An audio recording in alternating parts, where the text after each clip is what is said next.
حضور غریب نواز اجمیر آئے، سمانا سے اجمیر پہنچے۔ پرتھوی راج کو علم ہو گیا کہ ایک فقیر آ گیا ہے، اسے پہلے سے ہی ڈر تھا۔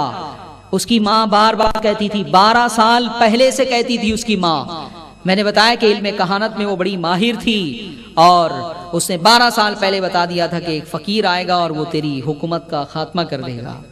چنانچہ اسے معلوم ہوا، تشویش میں مبتلا ہو گیا، اور غریب نواز نے ایک میدان کا انتخاب کیا جہاں پہ کچھ درخت تھے، لیکن وہاں پہ پرتھوی راج چوہان کے اونٹ بیٹھا کرتے تھے۔ واقعہ آپ نے سنا ہے کہ انہوں نے اٹھایا، اور پھر اس کے بعد غریب نواز نے کہا کہ ٹھیک ہے تمہارے اونٹ بیٹھے ہی رہیں گے، بیٹھے ہی رہے۔ دوسرے دن وہ ساری تفصیل آپ جانتے ہیں، مجھے جو ہے وہ آگے بڑھنا ہے، ضروری جو ہے وہ معروضات پیش کرنے کے لیے۔ تو بہرحال وہاں سے غریب نواز اٹھ کر کہاں آ گئے جانتے ہیں؟ جہاں آج آنا ساگر ہے۔ یہ ایک دیو تھا، کوئی مہن تھا، انا نام تھا اس نے بنایا، تو اس نے انا ساگر کیا، بعد میں انا ساگر ہو گیا۔ پورے اجمیر کے لوگوں کی ضروریات اسی سے پوری ہوتی۔ پانی کا یہی ایک ذخیرہ تھا جو صاف ستھرا اور بڑا ذخیرہ تھا، اسی سے جو ہے لوگوں کی ضروریات جو ہے وہ پوری ہوا کرتی تھی۔ چنانچہ وہاں پر جو ہے اس کے قریب میں آپ نے جو ہے وہ مسکن بنا لیا، لیکن انا ساگر کے اطراف میں بے شمار مندر تھے، اور سب سے بڑا پجاری جسے رام دیو مہن کہا جاتا ہے، وہ بھی وہیں کے سب سے بڑے مندر کا پجاری تھا، اور بادشاہ وقت بھی اسے بہت مانتا تھا۔ لوگ اس کے بارے میں سمجھتے تھے کہ یہ ناقابل تسخیر قوتوں کا مالک ہے، رام دیو مہن۔ چنانچہ غریب نواز نے وہاں پر جو ہے وہ جب اپنا مسکن بنا لیا، پڑاؤ ڈالا، خیمہ نصب کیا، تو پرتھوی راج چوہان نے ایک چھوٹے سے دستے کو بھیجا اور کہا کہ اس فقیر کو یہاں سے نکال دو۔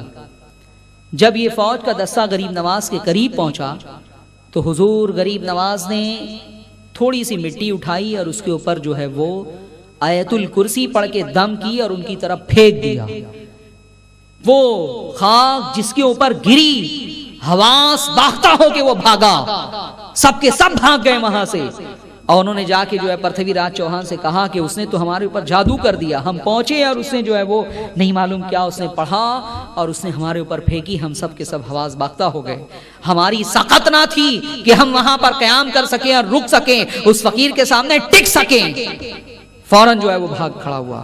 اس کے بعد بادشاہ ایک دن پرتھوی راج چوہان مندر میں آیا، اس نے رام دیو سے کہا کہ اب تم اس سے جو ہے وہ ہمیں نجات دلاؤ، یہ فقیر یہاں پر آ چکا ہے، مجھے اس سے خطرہ ہے، میں نے سنا ہے کہ بہت سارے لوگ اس کے دین کو قبول کر چکے ہیں، چند روز ہوئے ہیں آئے ہوئے، لیکن ہمارے دین کے ماننے والوں کو اس نے اپنے دل میں جو ہے وہ کنورٹ کر لیا اور منتقل کر لیا ہے، اس طرح سے یہ تو ہمارے سارے مذہب والوں کو اپنے مذہب میں جو ہے وہ ملا لے گا اور تبدیل کروا دے گا مذہب۔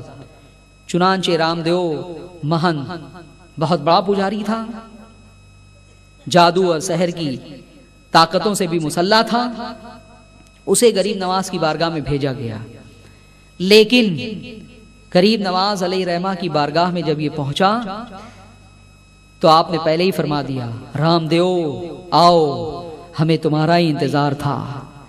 نام کسی نے کبھی نہیں بتایا تھا غریب نواز کو، لیکن اسی کے ساتھ ساتھ ایک نام آپ نے اور لیا کہ تمہارے حصے کی جو امانت ہے وہ ہمارے پاس ہے، رام دیو تمہاری اور جے پال جوگی تم دونوں کی امانت میرے پاس رکھی ہوئی ہے۔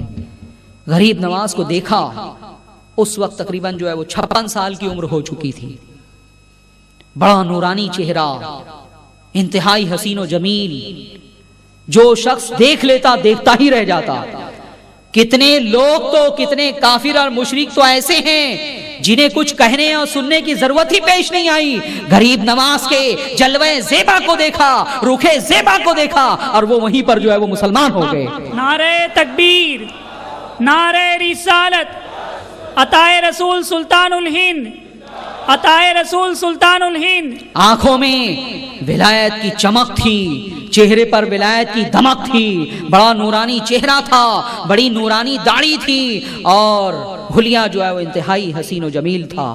بے شمار لوگ آپ کو دیکھتے اور مسلمان ہو جاتے، سبحان اللہ سبحان اللہ۔ وہ سمجھتے کہ یہ کسی اور دنیا کی کوئی مخلوق ہے۔ چنانچہ رام دیو آیا، دیکھتے ہی کانپنے لگا، لرزہ براندام ہو گیا، اور اسی وقت قدموں پہ گرا اور مسلمان ہو گیا۔ سبحان اللہ سبحان اللہ۔ کوئی مزاحمت اس نے نہیں کی، اور اس کے بعد آپ نے اس کا نام شادی رکھ دیا۔ شادی سنسکرت میں شاید اس کا کوئی اچھا معنی ہوتا ہوگا، شادی دیو رکھ دیا۔ مسلمان ہو گئے وہ، اب بعد میں ولی کامل بھی بنائے گئے۔